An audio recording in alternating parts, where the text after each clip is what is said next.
lagi dengan Ibu Lia. Hari ini kita memulai pelajaran. Sebelum kita memulai, kita berdoa dulu. Mari kita bersatu dalam doa. Bapa kami yang sorga, puji dan syukur kami panjatkan kehadiran-Mu ya Tuhan, di mana berkat dan perlindungan-Mu hingga kami bisa melakukan aktivitas kami. Ya Tuhan, anak-anak kami yang di rumah serta orang tua Tuhan, berkati mereka Tuhan, jaga mereka Tuhan untuk melakukan aktivitas mereka juga Tuhan. Kami yakin dan percaya bahwa kuasa-Mu akan selalu menyertai kami. Termuliakanlah Tuhan nama-Mu sekarang dan selama-lamanya. Amin. Sebelum kita memulai pelajaran kita, terlebih dahulu kita mengetahui judul dari bacaan kita.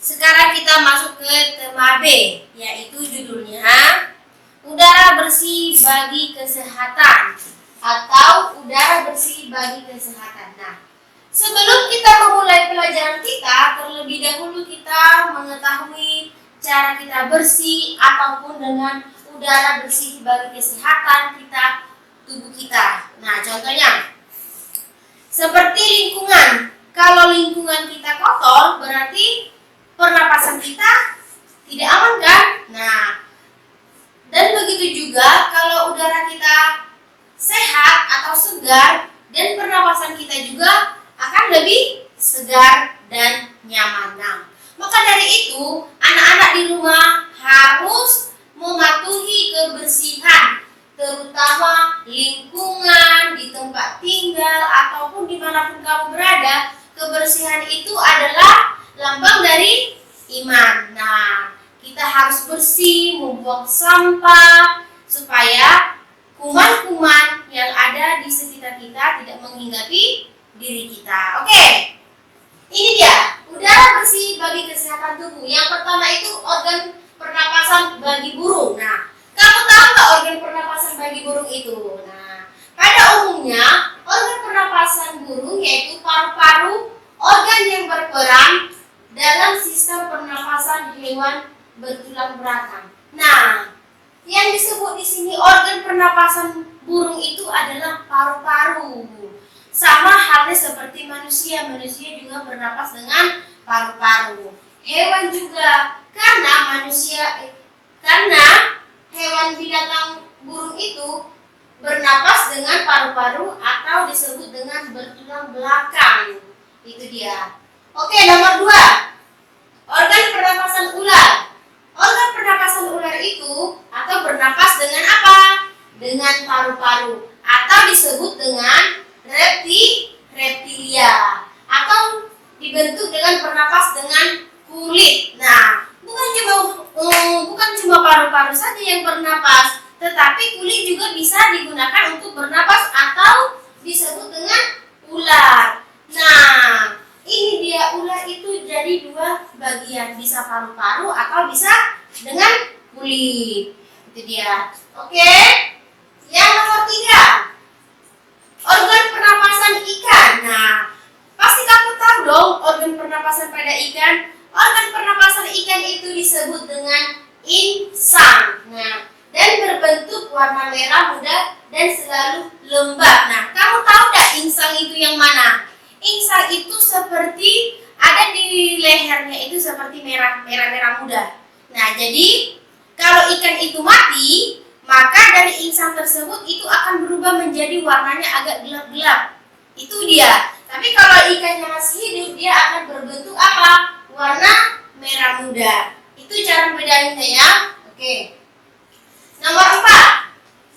Organ pernapasan pada katak. Nah, organ pernapasan pada katak itu juga sama halnya seperti dengan ikan, yaitu insang atau hewan amfibi. Nah, hewan amfibi itu bisa di 2 hidup, bisa di darat ataupun di air. Itu disebut dengan amfibi. Nah, maka dari itu kamu jangan salah membedakan yang mana amfibi, yang mana reptilia.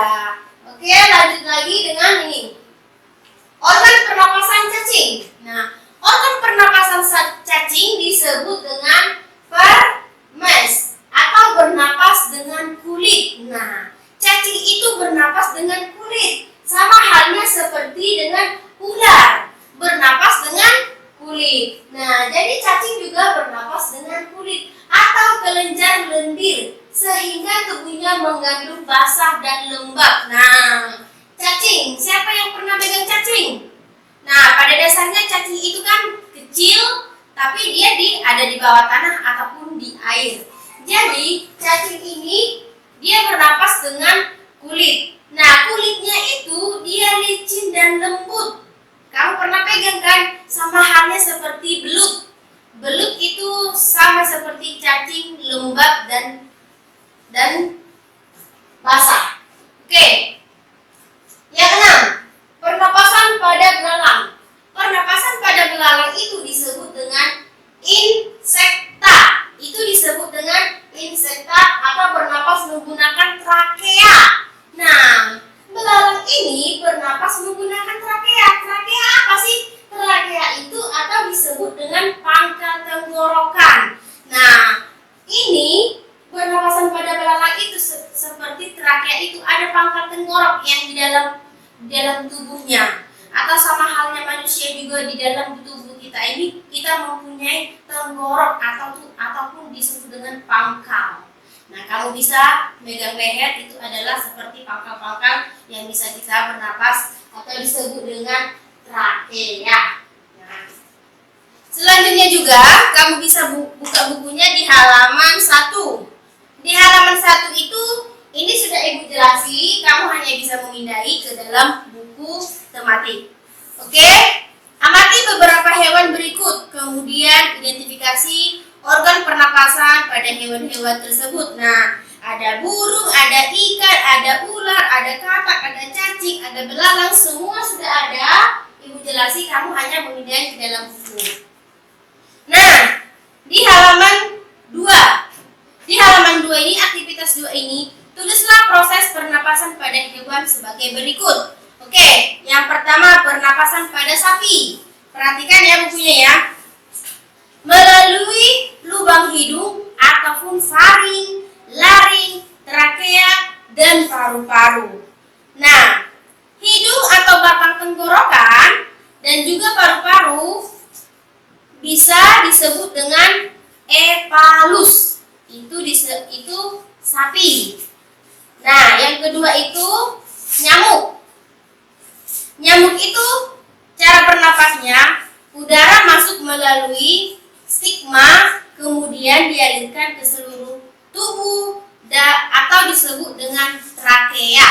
Trakea ini sama sejenis dengan belalang. Itu masih hampir sama ya. Itu hampir sama. Nah, jadi 3 dan 4 kamu bisa buat sendiri. 1 dan 2 Ibu sudah buat contohnya. Jadi kamu hanya membuat 3 dan 4. Oke. Nah, buka halaman 4. Halaman 4 itu adalah kata atau bertanya. Kata tanya sama seseorang ataupun sama teman. Nah, istilah titik-titik berikut dengan jawaban yang benar. Kata tanya yang digunakan. Apa sih kata tanya? Contohnya, kamu mau kemana? Itu seperti kata tanya. Berarti kamu tahu jawabannya kan? Nah, oke. Terus di halaman 5. Di halaman 5 itu kamu buat juga seperti pendapat. Baca ya. Lakukan diskusi tentang perut katak yang bergerak kembang kempis. Tuliskan pendapat setiap orang dalam kelompokmu pada tabel berikut. Nah, karena kita di rumah belajar daring, kita tidak menggunakan kata kelompok, tetapi kamu menggunakan bahasa kamu sendiri. Nah, kamu hanya bisa buat nama, terserah nama apa, tapi pendapatmu itu pendapat kamu sendiri, bukan pendapat dari teman kelompok. Karena kita apa? Berbeda, kita belajar di rumah. Nah, di halaman 8. Di halaman 8 itu ada beberapa teks yang kita harus baca. Ada pengertian dari hidung, dari laring, dari faring, dari trakea, bronkus, ataupun dengan paru-paru. Oke, yang pertama, hidung. Hidung terdapat kelenjar mukus dan rambut hidung. Nah, di dalam rambut hidung kita ini ada rambut-rambut halus. Apa sih fungsi dari rambut-rambut halus yang ada di hidung kita ini? Untuk menyaring udara yang bersih dan membuang udara yang kotor. Jadi di dalam hidung kita ini adalah ada rambut-rambut halus itu, maaf ya, itu ada pupilnya. Pupilnya itu berarti udara yang masuk dan disaring itu adalah kotoran. Nah, jadi udara yang masuk ke dalam hidung kita itu dia langsung masuk ke dalam tubuh. Jadi yang kotoran-kotoran tadi dibersihkan oleh rambut-rambut halus, itu pada pengertian bulu hidung. Nah, yang berfungsi untuk menyaring udara yang masuk ke rongga hidung yang dijelaskan tadi. Selanjutnya, faring. Faring itu merupakan saluran persimpangan antara saluran persimpangan itu adalah dua, bisa tenggorokan ataupun bisa kerongkongan. Nah, ini pernapasan dan pencernaan itu ada dua, jadi disebut dengan faring. Faring itu ada dua, saluran pencernaan dan saluran pernapasan. Oke, laring. Laring itu disebut dengan apa? Pangkal tenggorokan. Di dalam pangkal tenggorokan kita ini seperti ada cabang. Kamu bisa lihat juga di buku, kamu bisa baca-baca apa sih disebut dengan laring. Nah, kamu bisa baca-baca. Laring itu merupakan daerah pangkal tenggorokan yang berfungsi sebagai tempat pita suara. Nah, laring itu sebagai apa? Sebagai tempat untuk pita suara. Nah, seperti ibu berbicara supaya kamu bisa mengetahuinya. Nah, oke, yang keempat, trakea. Trakea itu disebut dengan batang tenggorokan. Nah, kalau kamu punya buku sains, kamu bisa buka di halaman 24. Di halaman 24 itu atau halaman 25 itu, ini dia.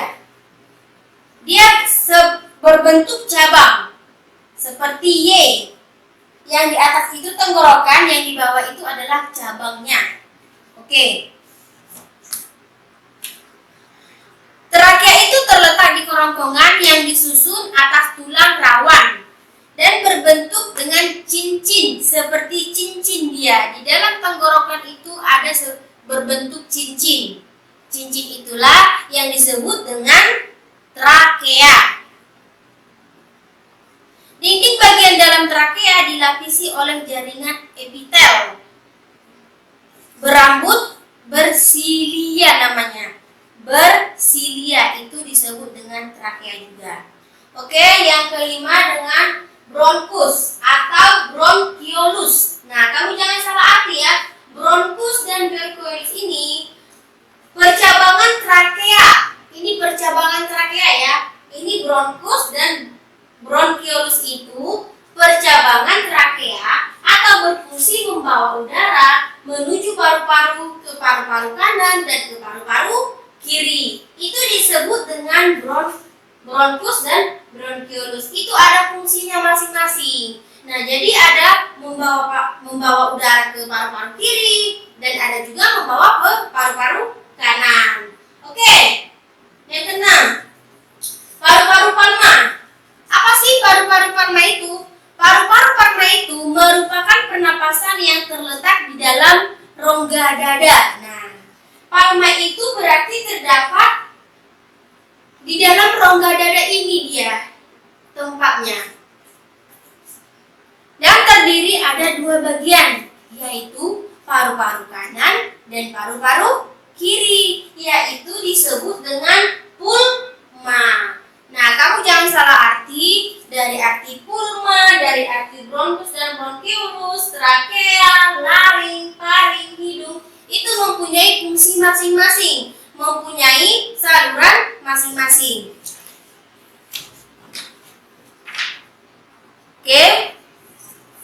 Yang selanjutnya, tenggorokan.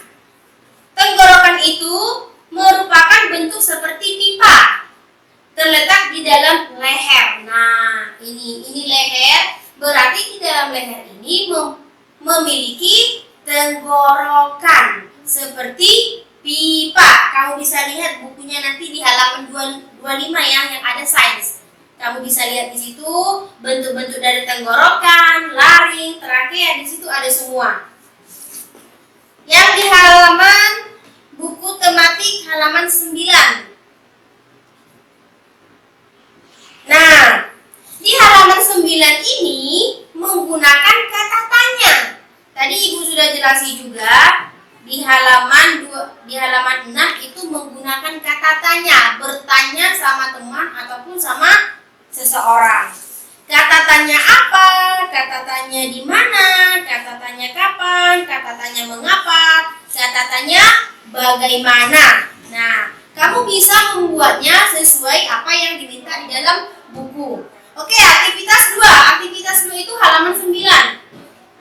Oke, Ibu kasih contoh ya. Ibu kasih contoh itu ada tuliskan arti kata yang berkaitan dengan sistem pernapasan pada manusia dan tabel berikut di halaman 9.